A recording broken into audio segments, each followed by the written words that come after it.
Halo semuanya, balik lagi dengan saya Wisnu Arsa Kanjung nih, channel Discovery Arsa. Nah, pada video sebelumnya, kita sudah membahas mengenai latar belakang kedatangan bangsa barat ke Indonesia. Nah, pada video kali ini, kita akan membahas mengenai proses masuk dan perkembangan bangsa barat di Indonesia.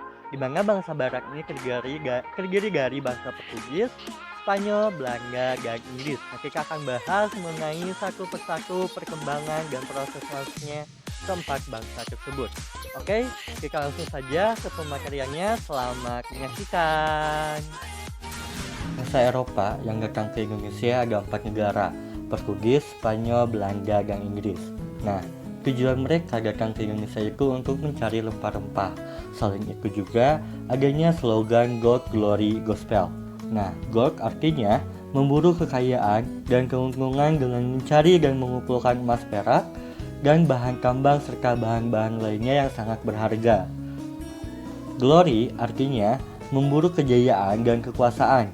Nah, dalam hal ini, mereka saling bersaing dan ingin berkuasa di dunia baru yang ditemukannya. Sedangkan gospel artinya menjalankan tugas suci untuk menyebarkan agama, khususnya agama Kristen. Nah, mengenai ketiga jenis tujuan itu, yaitu God, Glory, Gospel, sebenarnya lebih dimiliki atau lebih ditonjolkan oleh Portugis dan Spanyol. Yang pertama, kita akan membahas mengenai kedatangan bangsa Portugis ke Indonesia. Nah, Raja Manuel I terinspirasi dari Columbus untuk melakukan ekspedisi menjelajahi samudera. Nah, Raja Manuel I ini merupakan Raja Portugis. Kemudian, ia memerintahkan pelaut yang paling terkenal di Portugis yang bernama Vasco da Gama.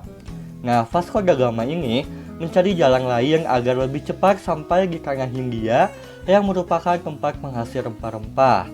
Tanah Hindia ini adalah tanah Indonesia. Ternyata, sebelum Vasco da Gama diperintahkan oleh Raja Manuel I, ternyata Raja Manuel I ini memerintahkan pelaut lainnya untuk melakukan ekspedisi menjelajahi samudera yang bernama Bartolomeus Dias.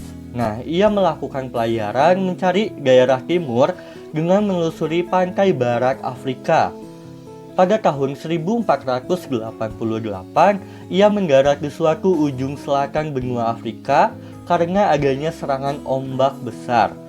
Tempat tersebut dinamakan Tanjung Harapan. Nah, kemudian ia tidak melanjutkan kembali penjelajahannya, akan tetapi ia memilih bertolak kembali ke Portugis gitu. Jadi Bartolomeus Dias ini gagal untuk ke tanah Hindia, melainkan hanya sampai di Tanjung Harapan yang berada di benua Afrika. Lalu, pada bulan Juli 1497 dimulailah pelayaran yang dilakukan oleh Vasco da Gama yang berangkat dari pelabuhan Lisabon untuk melakukan penjelajahan samudera. Kemudian, ia mengambil rute yang pernah dilayari oleh Bartolomeus Dias. Nah, pada tahun 1498, rombongan Vasco da Gama mendarat sampai di Calicut dan juga Goa di pantai barat India. Nah, ia mendirikan kantor dagang dilengkapi benteng. Nah, atas keberhasilan Vasco da Gama dalam menjelajahi samudera, ia diangkat menjadi penguasa Goa atas nama Portugis. Kemudian, setelah beberapa tahun tinggal di India, orang-orang Portugis menyadari bahwa India ternyata bukan daerah penghasil rempah-rempah. Mereka mendengar bahwa Malaka merupakan kota pusat perdagangan rempah-rempah. Maka dari itu, dipersiapkan ekspedisi lanjutan di bawah pimpinan Alfonso de Albuquerque. Perlu ditambahkan, dengan dikuasainya Malaka oleh Portugis pada tahun 1511 telah menyebabkan perdagangan orang-orang Islam menjadi terdesak. Para pedagang Islam tidak lagi bisa berdagang dan keluar masuk kawasan Selat Malaka karena Portugis melakukan monopoli perdagangan. Akibatnya, para pedagang Islam harus menyingkir ke daerah-daerah lain. Tindakan Portugis yang memaksa monopoli dalam perdagangan itu telah mendapatkan protes dan perlawanan dari berbagai pihak. Salah satunya itu adanya protes dari Kerajaan Demak. Kemudian, kedatangan Spanyol ke Indonesia. Nah, Sebelum orang-orang Portugis berangkat memulai penjelajahan samudera, sebenarnya sudah lebih dulu Spanyol berangkat berlayar mencari tempat penghasil rempah-rempah.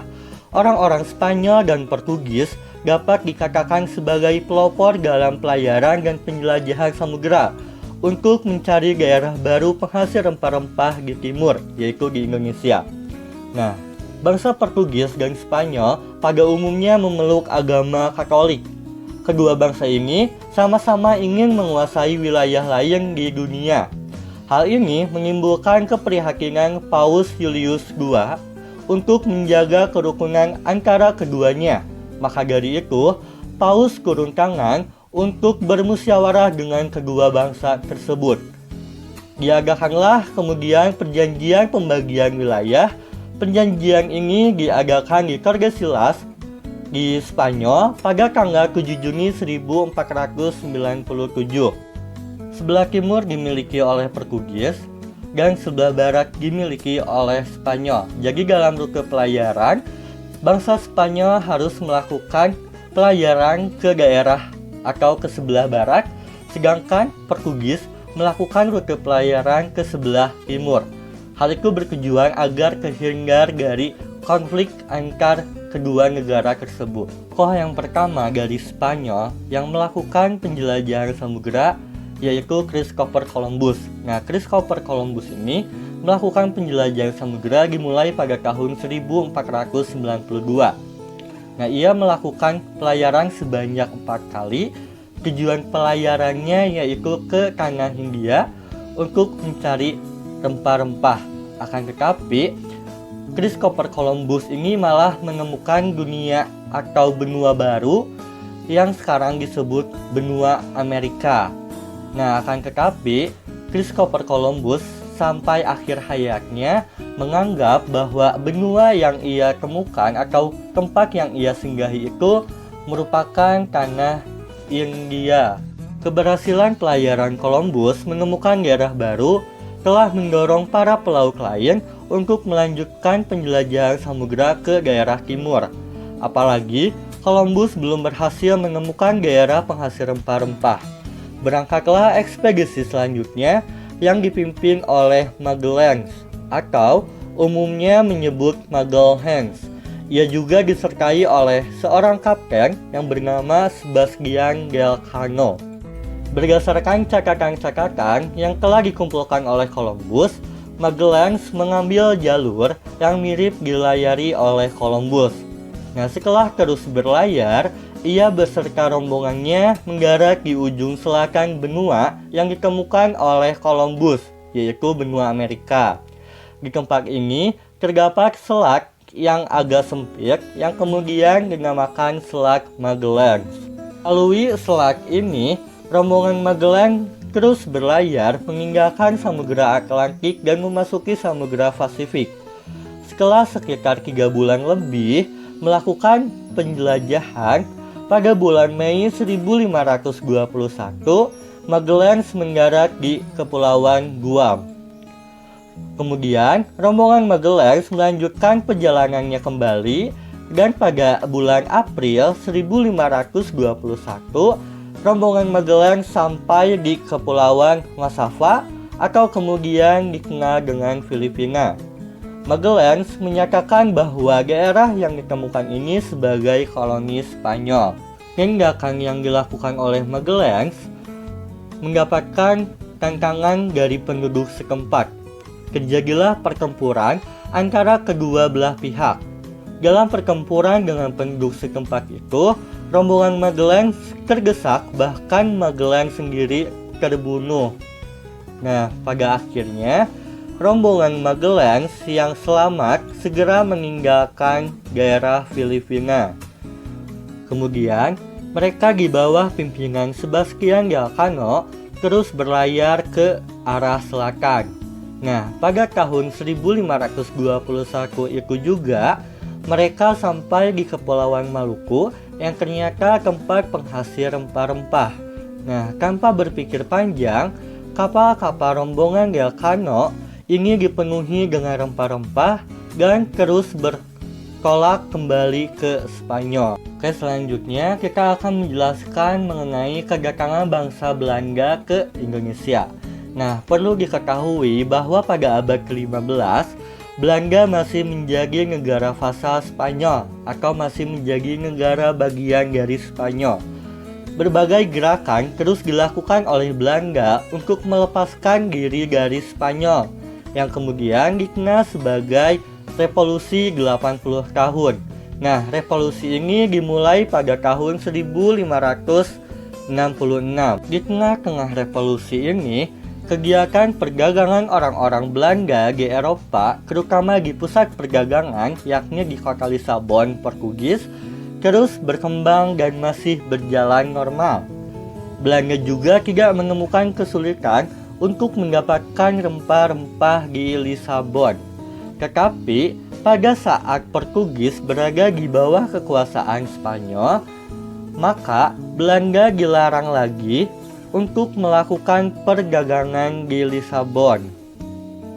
Dengan demikian, Belanda menemui kesulitan untuk mendapatkan rempah-rempah, sehingga Belanda harus berusaha untuk mendapatkan rempah-rempah seperti yang telah dilakukan oleh Portugis dan Spanyol.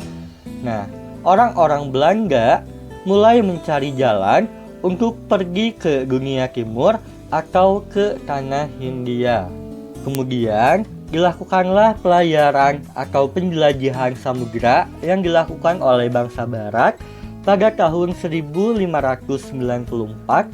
oleh Willem Barents. Nah, ia mencoba berlayar untuk mencari dunia timur atau tanah Hindia melalui kutub utara. Karena keyakinannya bahwa bumi itu bulat, maka sekalipun dari utara maupun barat akan sampai pula di daerah timur. Ternyata Barents tidak begitu mengenal medan. Ia gagal melanjutkan penjelajahannya karena kapalnya terjepit es mengingat air di kutub utara sedang membeku. Nah, kemudian ia terhenti di sebuah pulau yang disebut Novaya. Ia berusaha kembali ke negerinya, tetapi ia meninggal di perjalanan. Pada tahun 1595, pelaut Belanda yang lain yakni Cornelis Goodman mulai melakukan pelayaran ke daerah Hindia. Tujuannya untuk mencari rempah-rempah. Nah, Cornelis Goodman ini mengambil jalur laut yang sudah biasa dilalui oleh orang-orang Portugis. Pada tahun 1596, ia beserta rombongannya berhasil mencapai Kepulauan Nusantara. Ia dan rombongannya mendarat di Banten. Sesuai dengan niatnya untuk berdagang, maka kehadiran Cornelis Goodman diterima baik oleh rakyat Banten. Dengan melihat pelabuhan Banten yang begitu strategis dan adanya hasil tanaman rempah-rempah, Cornelis Goodman berambisi untuk melakukan monopoli perdagangan di Banten. Nah, hal ini tidak dapat diterima oleh rakyat dan penguasa Banten. Oleh karena itu, rakyat mulai membenci bahkan kemudian mengusir orang-orang Belanda itu. Cornelis Goodman dan armadanya segera meninggalkan Banten dan akhirnya kembali ke Belanda. Nah, ekspedisi penjelajahan berikutnya segera dipersiapkan untuk kembali menuju ke Kepulauan Nusantara. Rombongan kali ini dipimpin oleh Jakub.